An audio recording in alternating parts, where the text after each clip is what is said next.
Hey everyone, Solka here.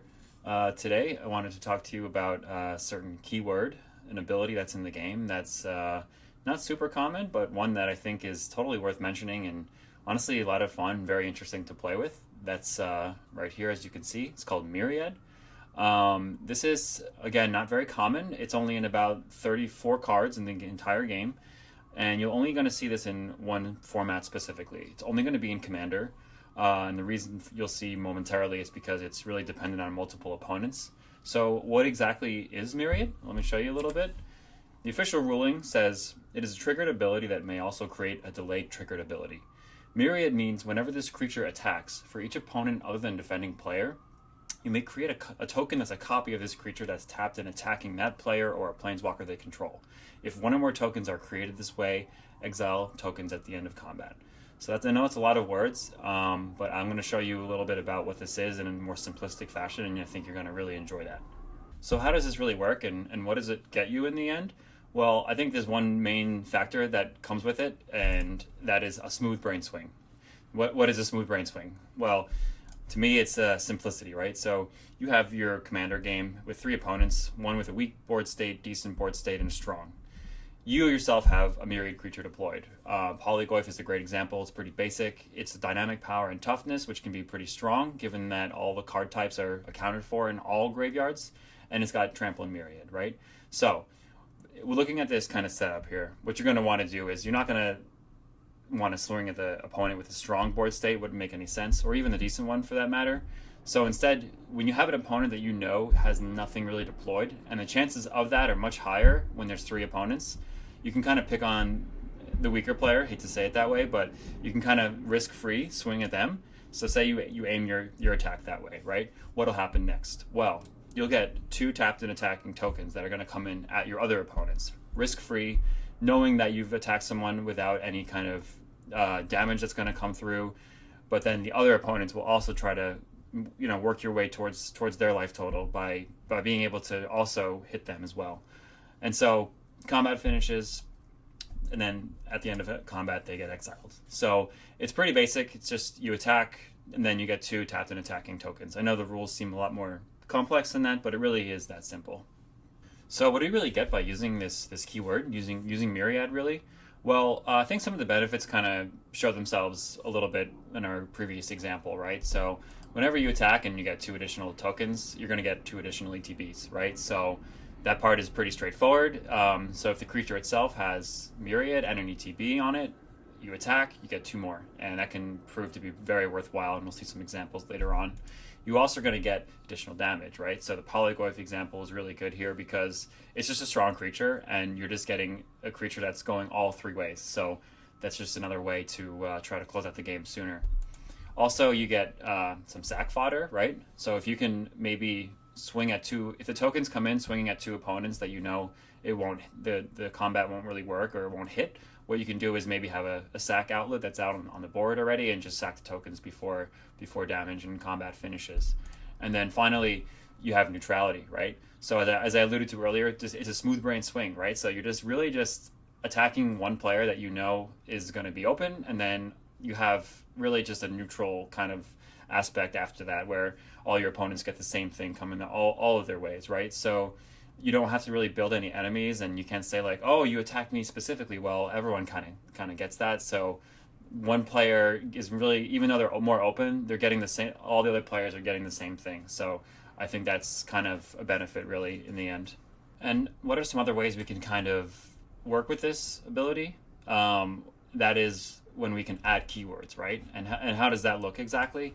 Well, there's a ruling that says each token copies exactly what was printed on the original creature and nothing else. So what does that mean, right? That means that if you're able to give it some other ability, that the token copies will also get that ability. Will not count things like +1/+1 counters or things of that nature that are put on top of the creature, but more things that are appended to it from abilities, right? And what I mean by that, let's take this Planeswalker here. This is a great example. I really like this card. Samut Attested.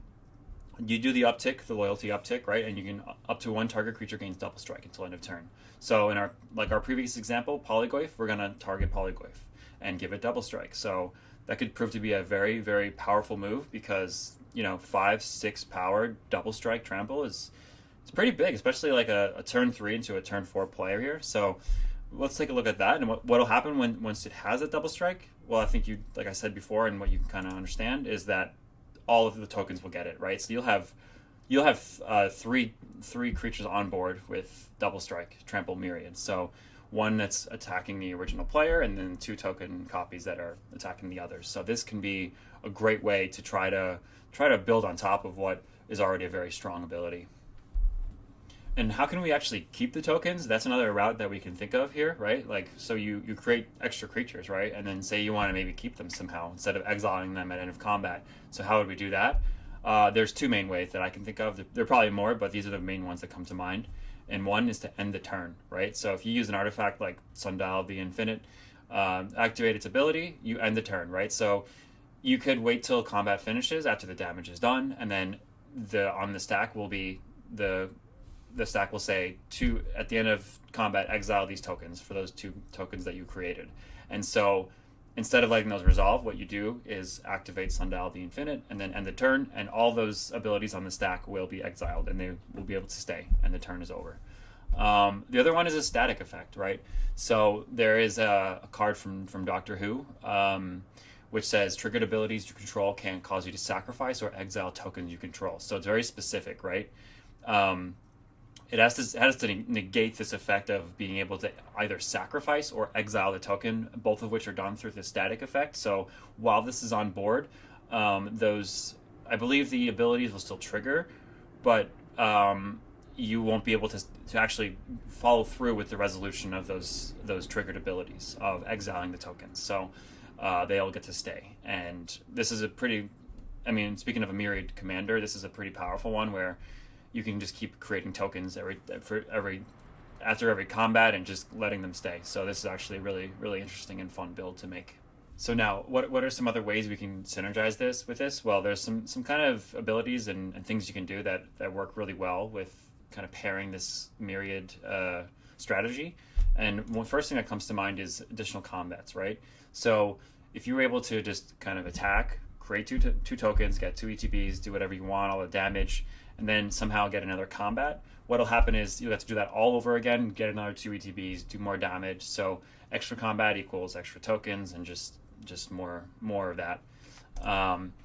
Additionally, you can do Myriad, right? So this ability actually stacks. So interestingly enough, and there will be an example that I'll show you later on, but if you see it twice, that means that you'll create for each opponent, you'll create 2 tokens, right? So attack once and create 2 tokens going to one opponent and 2 tokens going to another.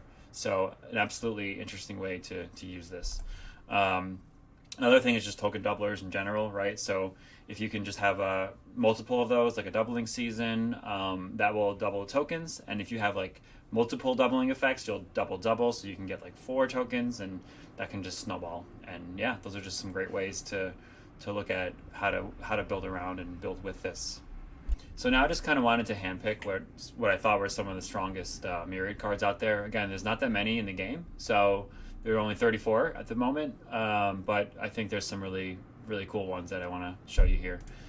First, Massive Mysteries. This is an elemental. It's from Morrowind Eclipse Commander. So you can so what this is on board, basically you have another elemental in play, say a Solitude, right? And then what Solitude does is on combat, on your turn, you give it Myriad, and then you attack with Solitude.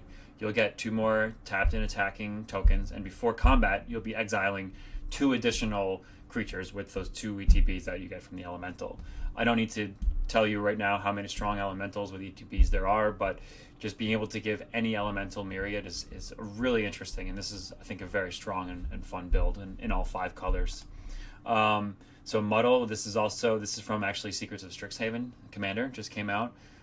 This is kind of similar-ish to what we just saw, but whenever you cast an instant or sorcery, it becomes a copy of up to 1 target non-legendary creature that you already have, except it has Myriad, right? So if you have something else on your board, when you cast an instant, you need to have that on board. You need to cast an instant or sorcery. Doesn't matter who you target or where you target the instant or sorcery, but this will just become a copy of the other creature until end of turn with Myriad. So then you can attack with this and get the ETBs and all the other added effects. And this is what I was alluding to earlier. Scurry of Squirrels. This has Myriad, right? So it'll create on attack. It'll create 4 tokens, 2 to each opponent. 2 to each, yeah, other opponent from the tokens. So basically what'll happen is whenever any of those actually deal combat damage to a player, you put a 1/1 counter on target creature you control. And remember, if you put those counters on the main Scurry of Squirrels, and then hope to get more power with the tokens next turn, that's not how it works. You will not get the counters on the token copies that come in, but it can help you buff another creature a lot, especially when there's 4 tokens coming at your opponents. So it's a really good card. Auton Soldier from Doctor Who. So this kind of, you can have this enter, it's like a Phyrexian Metamorph, right? For more expensive, obviously, because of all the added effects of Myriad, but it ETBs and it can be a copy of any creature on the battlefield, except it isn't legendary and it isn't artifact, right? With Myriad. So you can copy an opponent's commander, attack with it, and then get all these token copies of that commander, because they won't get removed from the legendary rule. So there's just a lot that this can do. Unfortunately, you can play it the turn you play it, and maybe you won't be able to attack right away because it would need haste. Maybe the thing you're copying does have haste, so it can attack. But I think this is like for 2 additional mana as opposed to a Phyrexian Metamorph. There's like so many more things you can do with this. So I think overall, really, really cool card. So that's really it. Not much more I can really talk about with this ability. So I appreciate you taking a look at the video and for doing a deep dive with me. I think I want to try to make more of these, just talking about certain abilities, just certain pieces of the game that I think are fun to kind of break down and run through with you.